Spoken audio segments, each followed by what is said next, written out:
Marcos capítulo 6. En este capítulo Marcos inicia relatándonos cómo la ciudad natal de Jesús lo rechaza. De los versos 1 al 6 se nos dice que Jesús regresa a su tierra. Vea el verso 1. Salió Jesús de allí y vino a su tierra. Era la ciudad natal de Jesús. Jesús se enfrentó a una multitud de su propia ciudad donde nació, donde creció, que se preguntaban cómo fue que él se volvió tan poderoso en milagros, en la palabra, en obras. Jesús dejó Nazaret siendo un carpintero, pero él volvió como, digámoslo así, como un rabino, como un líder, junto con un grupo de discípulos. Entonces para ellos era difícil, se preguntaban, ¿qué le pasó a Jesús, no? Al que conocimos. Vaya al verso 2, al final del verso 2, casi al final dice, ¿de dónde tiene estas cosas? ¿Y qué sabiduría es esta que le es dada? Y estos milagros que por sus manos son hechos. Verso 3, ¿no es este el carpintero?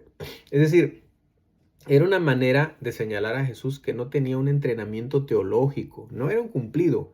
El decir, no es este un carpintero, no, es decir, este no tiene formación teológica, no tiene entrenamiento, no, ¿cómo? Él nunca fue un discípulo formal de nadie, de ningún rabino. Así que estaban ellos escandalizados. En el verso 3, muy interesante, sabemos que Jesús tenía hermanos, pero en el verso 3 se nos hace mención que también tenía hermanas. María no permaneció virgen después de que dio a luz a Jesús. Ella siguió teniendo hijos después de Cristo, ¿verdad? Obviamente junto con su esposo José. Versos del 4 al 6 se nos narra la reacción que Jesús tiene ante el rechazo de sus propios, pues de su propia ciudad. Dice el verso 5, vaya al verso 5, dice, y no pudo hacer allí ningún milagro, salvo que sanó a unos pocos enfermos. Toda esta gente, toda esta ciudad era incrédula. Por este verso podemos inferir, podemos más o menos ver que el clima de incredulidad afecta para que Dios pueda moverse, para que Dios pueda hacer milagros, para que Dios pueda hacer algo, aunque Dios no está,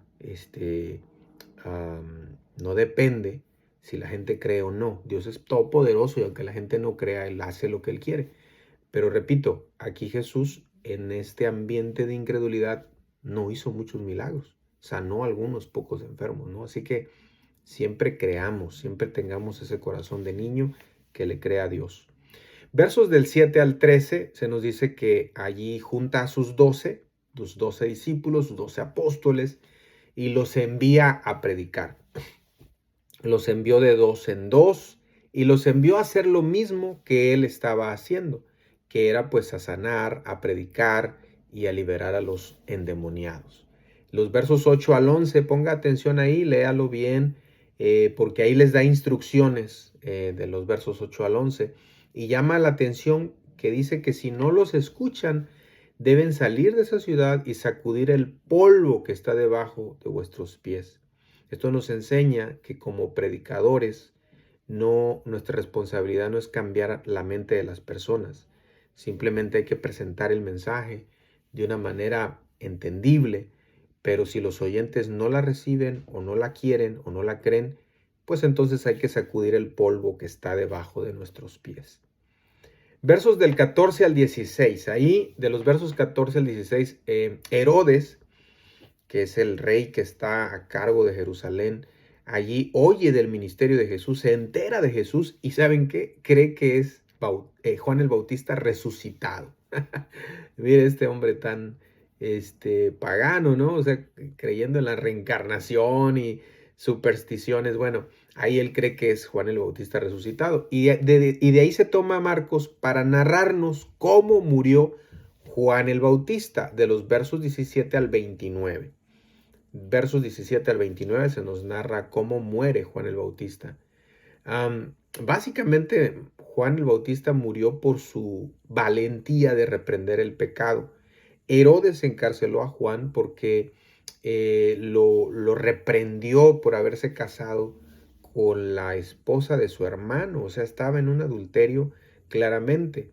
Así que Dios nos dé la valentía, hermanos, para señalar lo que está mal, aunque nos cueste la vida. A Juan el Bautista le costó la vida, pero no dejó de decir lo que está mal. Hoy en una sociedad donde nos da miedo decir la verdad, donde no queremos herir a la gente y no, hermano, tenemos que ser valientes como Juan el Bautista. Jesús dijo que de los hombres nacidos de mujer no hay uno más grande que Juan el Bautista. En otras palabras, lo que Juan el Bautista hizo estaba correcto. Jesús lo avaló de esa manera. Versos del 30 al 34, podemos ver la compasión de Jesús a la gente. Fíjense, pongan atención al verso 31, por favor. Lea el verso 31. Dice, Él les dijo, venid vosotros aparte a un lugar desierto y descansad un poco. Qué interesante es esto y qué hermoso, porque los discípulos volvieron, después de que Jesús los manda, fueron obedientes, los mandó, fueron enviados, ellos regresaron contentos, habiendo predicado, habiendo sanado enfermos y necesitaban un tiempo de descanso. Esto nos quiere decir que Jesús sabe cuándo Él está de acuerdo con un tiempo para trabajar y un tiempo para descansar, ¿no? Sin embargo, dice el verso 33, muchos los vieron y le reconocieron y salieron una gran multitud, vino con ellos, o sea, no pudieron descansar. Así que Jesús, verso 34, vaya al verso 34, dice que vio una gran multitud y tuvo compasión de ellos porque eran como ovejas que no tenían pastor. Literalmente no tenían pastor. Jesús, por su compasión, los sanó, les alimentó, los cuidó. Jesús no los sanó para atraerlos. Jesús no les dio de comer para hacerse famoso y popular y traer mucha gente y luego predicarles. No, Él no usó esa estrategia como algunos nos quieren hacer pensar.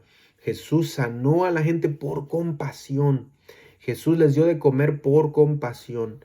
Pero su mensaje, su misión más bien, era predicar el reino de Dios y el arrepentimiento de pecados. De los versos 35 al 44 se nos muestra la compasión de Jesús en acción. Jesús alimenta a la multitud. Dice el verso 42 que comieron todos y se saciaron. Eran como 5,000 hombres, o sea, más de 5,000 personas. El verso 43 dice que recogieron de los pedazos 12 cestas llenas y de lo que sobró de los peces. El Señor no desperdicia nada.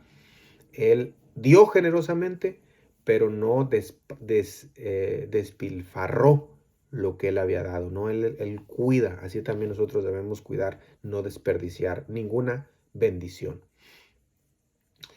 Luego pasa otra escena después de que da de comer a esta multitud, que Jesús se va a orar, versos 45 y 46. Si ya los leyó, usted va a ver que Jesús se aparta para orar. Y mientras Él está orando, de los versículos 47 al 52, mientras Él está orando, sus discípulos están cruzando el mar de Galilea y entonces empieza una gran tormenta. Ellos empiezan a remar con gran fatiga y Jesús viene caminando, camina sobre el agua, camina sobre el mar. Y en el verso 48 dice, cerca de la cuarta vigilia de la noche, es decir, aproximadamente a las 3 de la mañana, vino a ellos andando sobre el mar. Glorioso, ¿no? Verso 51, subió a ellos en la barca y cuando subió, todo milagrosamente se calmó y fue llevada la barca a la otra orilla.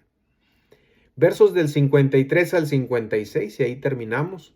Jesús sana a muchos, pues de maneras inusuales, ¿no? Porque el verso 56 dice, y todos los que le tocaban quedaban sanos.